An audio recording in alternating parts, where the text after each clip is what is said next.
नमस्कार, बहुत स्वागत है आपका। आप देख रहे हैं हमारा स्पेशल शो ताल ठोक के। आपके साथ मैं हूँ श्वेता अरोड़ा मल्होत्रा।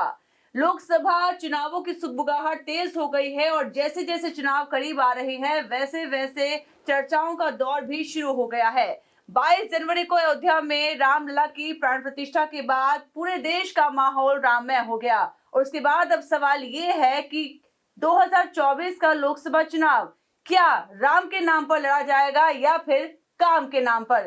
तमाम पहलुओं पर होगी बात। पहले अपने पैनलिस्ट का तारुफ आपसे करा देती हूँ, फिर चर्चा को आगे बढ़ाएंगे। हमारे साथ जुड़ चुके हैं डॉक्टर रिंकू सेठी जी, बहुत बहुत स्वागत है आपका। नमस्कार। हमारे साथ हैं साहिल जैल जी, बहुत बहुत स्वागत है आपका। तो सबसे पहले जानना चाहूंगी मैं साहिल जी से कि जिस तरह से लोकसभा चुनाव की हम बात कर रहे हैं और आप देख रहे हैं कि हर जगह जो एक प्राण प्रतिष्ठा के बाद माहौल बन चुका है देश में और काम जो है वो कहीं ना कहीं नदारद है, उसके बारे में बात नहीं की जा रही है।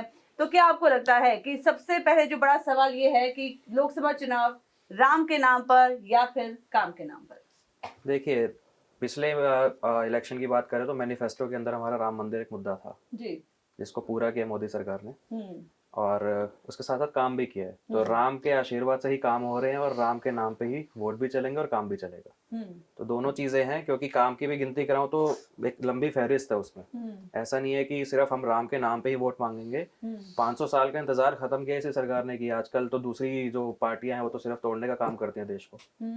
हम ही है जो हिंदू एकजुटता की बात करते हैं और बाकी प्रधानमंत्री मोदी भी कहते हैं। कांग्रेस ये कहती है कि जो राम है वो सिर्फ बीजेपी के नहीं है। वो तो सबकी राम है, हम सिर्फ बीजेपी उसको पेटेंट करा के नहीं चल रही है।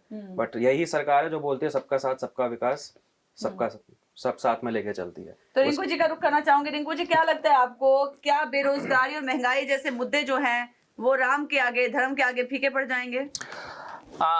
मेरे मित्र साहिल जी ने अभी बात करी कि जो है 500 सालों का इंतजार खत्म हुआ। बहुत खुशी की बात है कि जो है 500 सालों के इंतजार के बाद जो है राम का मंदिर बना जो है।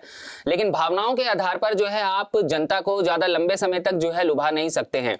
आपके जो मुद्दे हैं, मेन मुद्दे हैं, वो जो है आपके मैनिफेस्टो से गायब हैं।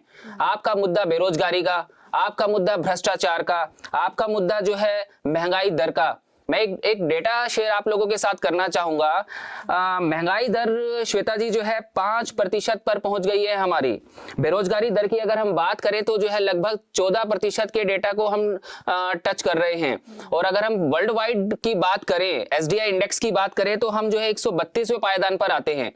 पिछले 10 सालों के अंदर ये है हमारा काम जो हमने अभी तक किया है जो है। और बात आती है तोड़ने की और जोड़ने की, तो राम की जो राजनीति थी साहिल जी वो जोड़ने की थी, तोड़ने की नहीं थी। तोड़ने की राजनीति तो आप कर रहे हैं।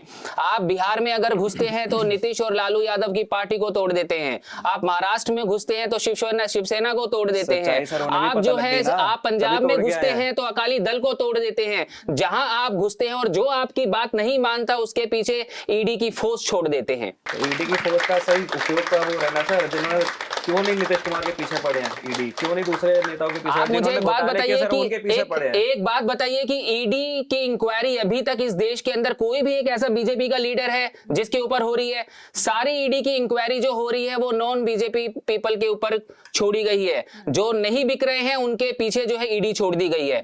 तो पूरी तरीके से देश का, जनता का ध्यान भटकाने के लिए जो है आप कभी देश का माहौल राममय बना देते हैं, बहुत अच्छी बात है जो है। कभी जो है ईडी को सुर्खियों में ले आते हैं, बहुत अच्छी बात है। अगर वास्तव में आपने काम किया है तो 2020 में भी आपका किसान जो है धरने पर बैठा था और आज 2024 है, आज भी आपका किसान धरने पर बैठा है। और दिल्ली में आज की डेट पे भी सेक्शन 144 लगी हुई है। क्यों लगी हुई है, इसका जवाब दीजिए। तो सर आप विपक्षी पार्टियों से पूछिए क्यों लगी हुई। इलेक्शन आ रहे हैं तो सब वो मुद्दे उठेंगे। अब जिस तरह से कुनबा बढ़ता जा रहा है बीजेपी का, लोकसभा चुनावों के पास हम देख रहे हैं कि लगातार जो है बीजेपी में नाम शामिल हो रहे हैं, चाहे वो अजीत पवार का हो, नीतीश कुमार का हो, जयंत चौधरी हो, महाराष्ट्र में शिंदे हो, और अभी हमने जैसे पता चला कि महाराष्ट्र के पूर्व सीएम अशोक चौहान भी जो है वो कांग्रेस से इस्तीफा दे चुके हैं। तो दिग्गज नेता जो हैं वो कांग्रेस से दरकते जा रहे हैं, क्या कहेंगे?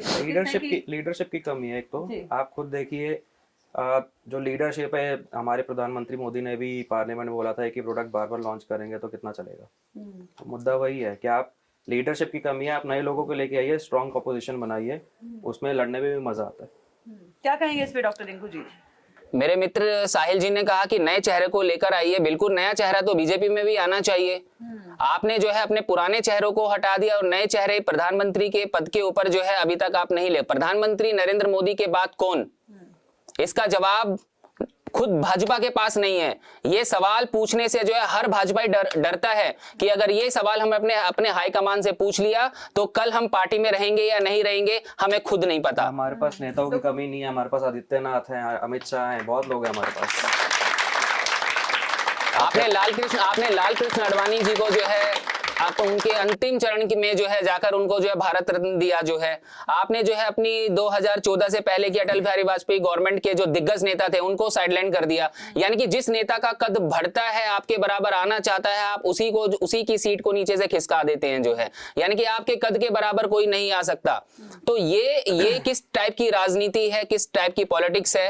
तो ये समझ से बाहर है। अभी भी सवाल उठ रहे हैं कि चुनावी समीकरण के तहत जो है 5 शख्सियतों को भारत रत्न दिया गया है, तो इस पर क्या कहेंगे? इस पे भी सवाल उठ रहे हैं बीजेपी पे। आप टाइमिंग की बात हो सकता है गलत हो सकती है, बट सोच की बात तो गलत नहीं है ना। एटलीस्ट उन्होंने उस चीज को रिकॉग्निशन तो दिया। तो आज तक किसी ने सोचा भी नहीं था। दूसरी पार्टी के जो पूर्व प्रधानमंत्री रहे हैं उनको भी रिकॉग्निशन दिया जा रहा है, जो काफी लंबे समय से वो नहीं हुआ था। तो टाइमिंग्स को लेकर सवाल है। टाइमिंग को लेकर बिल्कुल श्वेता जी मैं कहना चाहूंगा कि समय ऐसा चुना गया है भारत रत्न देने का। एक उठाया आपने बिहार से भारत रत्न, एक उठाया आपने यूपी से चौधरी चरण सिंह जी को। बिहार से आपने कर्पूरी ठाकुर को उठाया। दोनों ही स्टेट जो है भारत की संसद के अंदर सरकार बनाने का दमखम रखते हैं। एक पीवी नरसिम्हा राव को आपने जो है साउथ से साधा। तो ये जो समीकरण आप बना रहे हैं, ये सब समीकरण जनता के कामों से कहीं पर भी जो है टच नहीं करते हैं। आप कभी भी जो है जो बेसिक मुद्दे हैं, बिजली है, पानी है, हेल्थ है, इनके ऊपर ना करके जनताओं की भावनाओं को जो है बाहर निकाल के जो है उनके ऊपर सुर्खियां बटोरते हैं।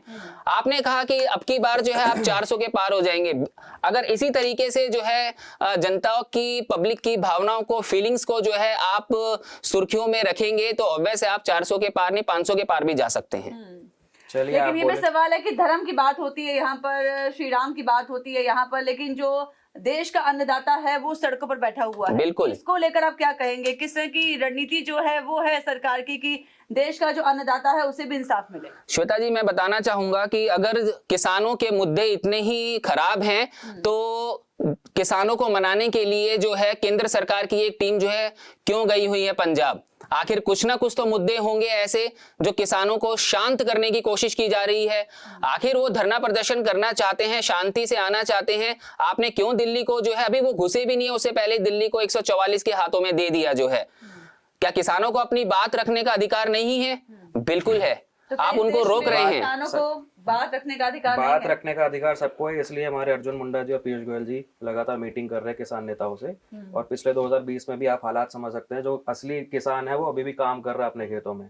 बाकी लोग जमींदार जो है वो यहाँ पे आके धरने में बैठे हैं, जिनको सिर्फ राजनीति का मुद्दा बनाना है और कुछ नहीं बनाना। मैं बताना चाहूंगा श्वेता जी, जमींदार लोग जो है ट्रकों में, कंटेनर्स में भर के खाने ला रहे हैं, अपनी गाड़ियां ला रहे हैं, सब ठीक है, लेकिन किसान जो भीड़ वहां से आ रही है वो 200-400 की नहीं है, वो हजारों की भीड़ है। श्वेता जी, हजारों की संख्या में जमींदार नहीं हो सकते। जमींदार जो हैं सैकड़ों की संख्या में हैं। पीछे जो भीड़ चल रही है, पीछे जो इस भीड़ को दमखम मिल रहा है वो किसानों का ही सपोर्ट मिल रहा है। आप किसी भी स्टेट में चले जाइए। और सबसे बड़ी बात तो मैं ये बताता हूं कि ये धरना प्रदर्शन, ये किसानों की भीड़ जो है हरियाणा, पंजाब और राजस्थान के किसान की है। और इसमें ये वो स्टेट्स है जहां से जो है देश को सबसे ज्यादा अन्न मिलता है। 2020 में भी यही हालात थे, 2024 में भी यही हालात थे। अगर उनकी मांगे गलत हैं तो क्यों आपके केंद्रीय मंत्रिमंडल की टीम जो है उनसे बात करने के लिए गई है? आप उनको उठा के जो है जेलों में डाल दीजिए अगर वो किसी भी तरीके का गलत प्रोटेस्ट कर रहे हैं तो।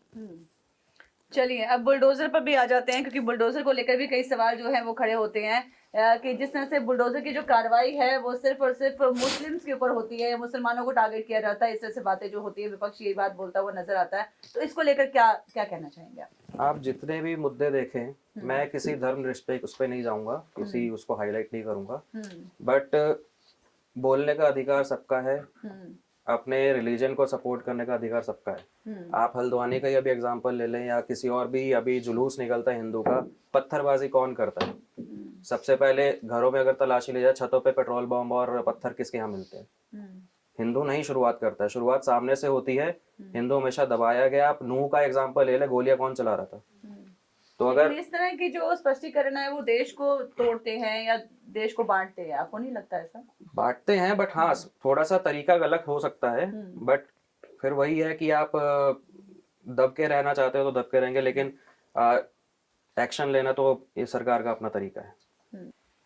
तो बिल्कुल पक्ष और विपक्ष के अपने अपने तर्क यहाँ पर नजर आ रहे हैं और लोकसभा चुनाव जिस तरह से नजदीक है वैसे ही हम देखेंगे कि आने वाले दिनों में भी कुछ इसी तरह की जो चर्चाएं हैं वो तेज होंगी और किस तरह से चुनावी समीकरण जो है वो आने वाले दिनों में बदलेंगे, इस पर भी सबकी नजर बनी रहेगी। तो डॉक्टर इंगू जी हमारे साथ जुड़ने के लिए, साहिल जी हमारे साथ जुड़ने के लिए, चर्चा में शामिल होने के लिए आप सभी का बहुत बहुत धन्यवाद।